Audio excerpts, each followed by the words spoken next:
আল্লাহ রাসূল সাল্লাল্লাহু আলাইহি ওয়াসাল্লাম রাগ কমানোর কিছু পদ্ধতি আমাদেরকে শিখিয়েছেন। দুই সাহাবী ঝগড়া লাগলো, কথার পিঠে কথা, কথার নাম লতা। ঝগড়া করতে করতে এক সাহাবী রেগে মেগে আগুন।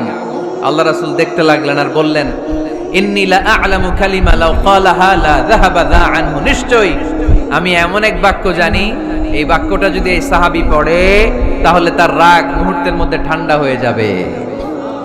ওই সাহাবী বলল, ইয়া রাসূলুল্লাহ, বাক্যটা কি আমারে শিখিয়ে দেন, আমি চাই আমার রাগটা যেন থেমে যায়। আল্লাহর রাসূল বললেন, তুমি পড়ো আউযু বিল্লাহি মিনাশ শাইতানির রাজীম। সবাই পড়েন, আউযু বিল্লাহি মিনাশ শাইতানির রাজীম। তাহলে রাগ কমানোর দোয়ার নাম কি? সবাই বলেন, আউযু বিল্লাহি মিনাশ শাইতানির রাজীম।